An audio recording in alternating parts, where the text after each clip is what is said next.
You might remember, like a week ago, Dr. Anthony Fauci, who a lot of people are really obsessed with these days, threw out the first pitch at the season opener between the Yankees and the Nationals. And that's a really cool thing for him, that he gets to do that he's so respected, that he gets to throw out a pitch. Everyone was so happy for him. Well, mostly everyone. Some people apparently got really jealous because within about an hour of that pitch, Donald Trump said this. Randy Levine is a great friend of mine from the Yankees. It's president of the baseball team. Told those reporters, he said, and he asked me to throw out the first pitch. And I think I'm doing that on August 15th at Yankee Stadium, which struck people as kind of odd that, like, right as Dr. Fauci's throwing out a first pitch, Trump is suddenly tapped to throw out a first pitch too. But it's not the craziest thing. He's the president. Presidents have done it before. So, that would have been really exciting if any of it was true. But Mr. Trump had not actually been invited on that day by the Yankees, according to one person with knowledge of Mr. Trump's schedule. His announcement surprised both Yankees officials and the White House staff, which it would if he pulled it out of his, glove. And it wasn't actually based in any fact. He had apparently been so annoyed by Dr. Fauci's turn in the limelight, an official familiar with his reaction said, that he directed his aides to call Yankee officials and make good on a long-time standing offer for Mr. Levine to throw out an opening pitch. Now that is, admittedly, small and sad and embarrassing, but thankfully, it's not the most embarrassing thing in this story, because it would be one thing if he was so jealous that he's like, you know what? He told me a long time ago I could do it. Let's get that going. Let's do it. But apparently it didn't happen, because a couple of days later, he sent out a tweet saying he won't be throwing out the pitch. We'll make it later in the season. So they reached out to the Yankees, and the Yankees apparently told him to go stuff it in his dugout because they're not doing it. I mean, I'm just here to say this, and I know people are going to get mad at me for saying it, but Donald Trump isn't physically built to throw out first pitch. He looks like he will self-destruct. His body will just fall apart as soon as he throws that body. I mean, his thighs stick together. And yes, I'm body shaming Donald Trump. I'm president shaming Donald Trump. I'm just shaming Donald Trump. And if you're so dignified that you think that I'm a bad person for doing that, then that's your problem. I'm so tired of this man. This man is a symbol, not working by himself, but a symbol of everything that is bad that is happening in this country right now. Yeah. And those of you who still are jumping on that Donald Trump train, you know what? I just don't want to have anything to do with these people. But what I'll tell you is that it's so that, we've talked about it on the show, because he teeters between being a narcissist and a megalomaniac.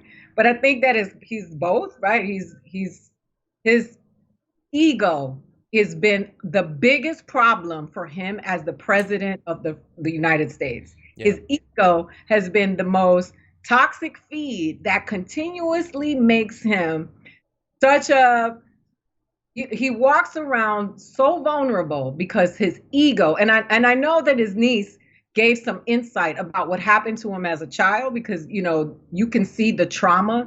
But the fact that you're worried about this doctor, you and Dr. Fauci need to sit down, both of y'all, right? Because right now people they're watching family members on iPad screens die on ventilators because of the recklessness that has happened in this country. And yes, Dr. Fauci should have a moment.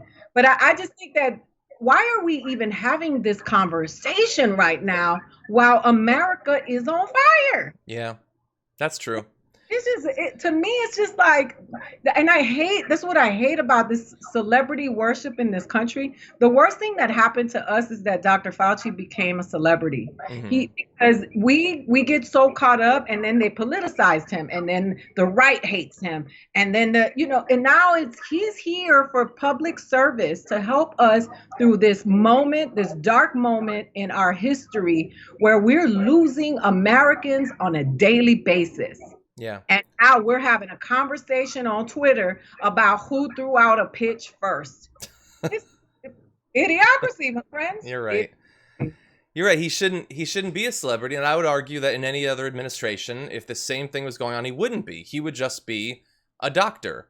I think the reason he became a celebrity is because it was shocking to people that there was someone around Trump that wasn't a massive failure, lunatic, liar.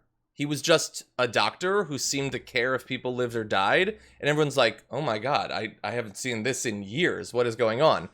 And of course, as you say, Trump's ego, which I guess is what got him the presidency, and it looks like if he loses it, it's probably going to be that. He can't. What a mark of a sad small man, that you have someone that you've hired, you have a position to do a job, and if they do it well, and if they get like congratulated for that, that you take it personally as a bad thing, rather than you being a good leader in putting this person in that position. What a small, ridiculous thing. And because look, the baseball thing is embarrassing and stupid, but it's all because of his ego.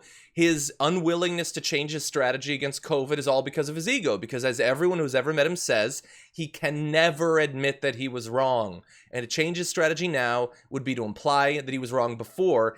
And the thought of him having been wrong comes with it that many people died as a result of that. And that is too horrific for arguably anyone to process, and certainly not someone like Donald Trump. And that is why we have the same horrendous lack of leadership that we've had from the very beginning. Also, that those people that have died are people that, there's this misconception that Donald Trump is somebody's guy. He's not. He's an elitist. He is a rich, white, straight man in America who has made his wealth on the backs of people who he resents and doesn't like, and has been very vocal about not liking. So those losses mean nothing to him. And these poor white people and these middle-class white people who worship him, that walk around, they don't know. He wouldn't spit on them if they were on fire, because he sees these people as beneath him. You don't ever see pictures of Donald Trump with poor people. Like, you don't see him walk the street. You never see him taking pictures, because he's very big on optics. And everything that he wants to surround himself is what he surrounds himself with is what he perceives to be a winner. So when these people are worshiping him, all of these deaths mean nothing to him, because these people are all beneath him. And that's what is so difficult for me to accept. Why don't people see this? Yeah, I don't get it. Like, they all think I could have a beer with him. You can't even picture him sitting in a bar. You can't, like, with regular people, like, near him. Still, I told you, he's not built for that.